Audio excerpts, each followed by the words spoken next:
free all my dogs, LOL. Now, I don't know. He didn't tag anyone in that tweet, so I don't know if he considers Yannick Ngakoue, the edge rusher for the Jags, one of his dogs, but he could become a free agent. Will Yannick Ngakoue become a free agent?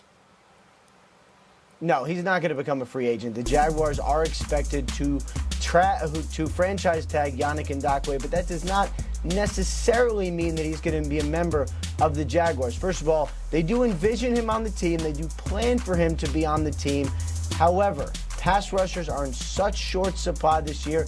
Besides Jadeveon Clowney and Robert Quinn, there's not a lot of top-flight pass rushers in free agency. So what we could see is what we saw last year with Frank Clark, which is another team decide that they want to trade for this franchise player. You give him an extension, you give the former team a big-time draft pick, and everyone leaves happy. Certainly that is what we are keeping our eye on in Jacksonville. And Ngakoue's not really sounded like he's been happy there in Jacksonville. Could we have another elite Jacksonville Jaguar defender with a mystery back injury come October or November?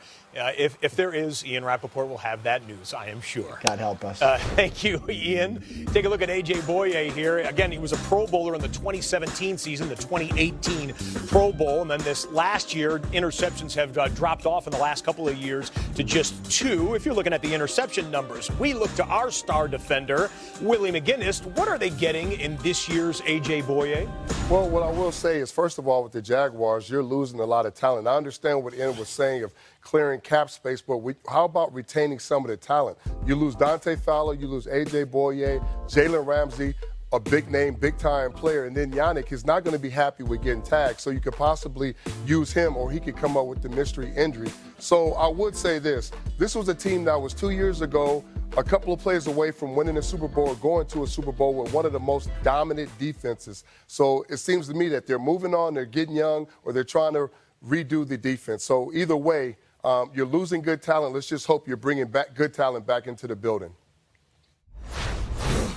This kid reminds me so much of Tom Brady. I can't sing the praises of Jalen Hurts enough. Jacob Eason will have no problem cutting it loose. And I don't know one time where he was fooled. The ball is live. It jumps out of his hand. That's a nice throw by Herbert right there. Gordon Love spinning it pretty well here. He throws the ball very effortlessly. Oh, it's easy. I was really impressed with that.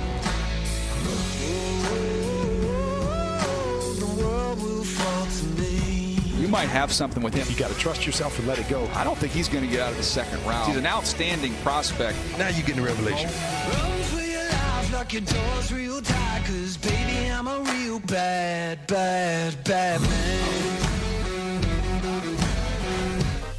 Take a look at Daniel Jeremiah's top 50 prospects at the quarterback position. He has these 5 players. You know about Burrow and Tua. Jordan Love and Justin Herbert have first-round medal, according to DJ. And then Jake Fromm is the 50th player on his list. If you want to see the full list, go to NFL.com/top50. James, which quarterback came out of Indianapolis, out of the combine, with the biggest boost? Oh, man, it was a couple quarterbacks, man. Love from Utah State, came out there, man. It was snapping off of his wrist. He was throwing some great balls. But for me, it's Justin Herbert. Every time he goes out there and it's time for him to put his arm, his legs, anything on display, that's what he does. He came out of the Senior Bowl MVP. Then he comes into the combine. You've seen the arm strength.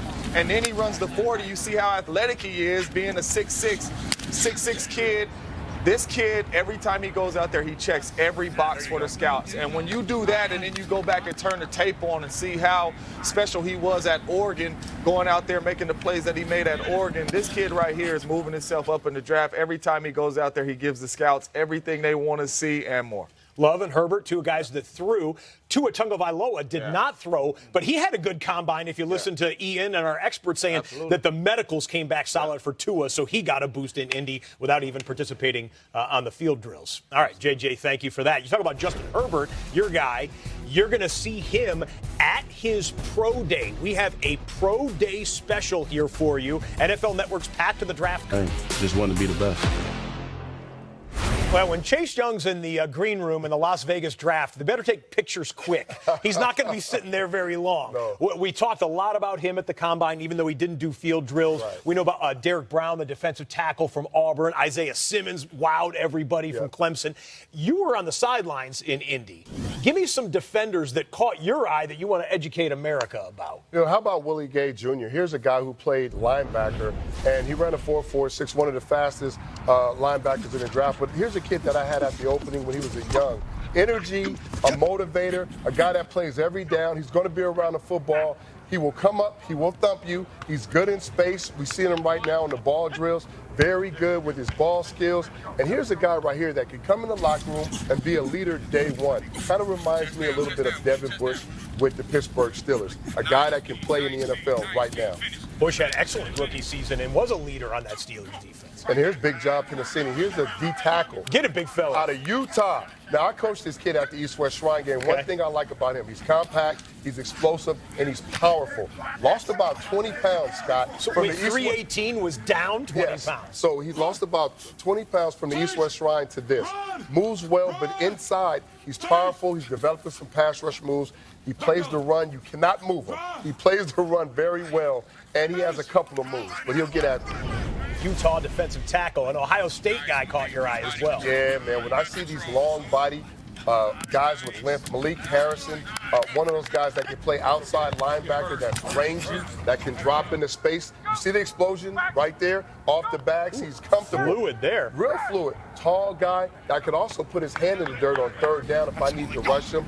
He can overpower tight ends and backs. Malik Harrison is another guy that caught my eye that moved real well in space that I think you can do a lot with. He's very versatile. All right, some names to get to know here. We'll see if they can sneak up, become first-round picks.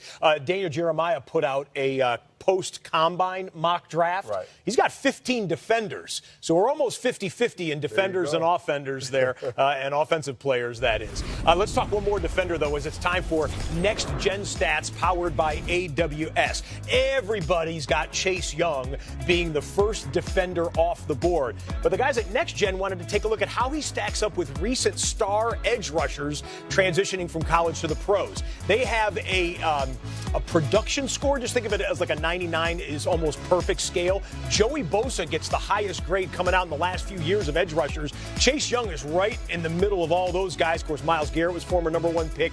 Bradley Chubb's had some moments. Josh Allen had a great rookie season as well. Where do you see the best fit for Chase Young come the draft? I will say Chase Young could possibly be the best player in the draft. Sure. And I know he's a defender, so if a team needs a quarterback, he's probably not going to fit that void. So we don't know about the Cincinnati Bengals or the #2 pick. But I will say this. He can go anywhere between 2 and 3, between Washington and the Detroit Lions, depending on who's going to move up to get Tua.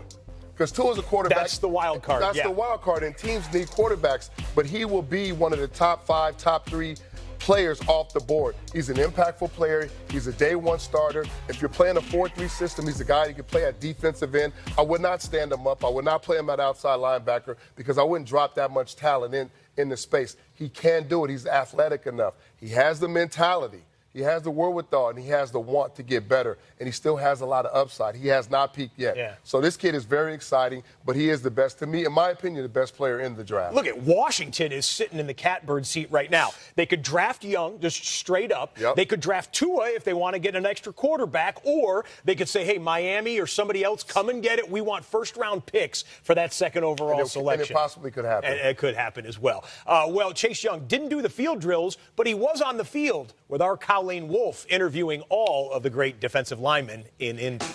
You're working out with Arnold. Yeah. Tell me about your day with him. You know, in college, my nickname was the Predator. So, you know, they had to get me with him. He was a real cool dude, laid back.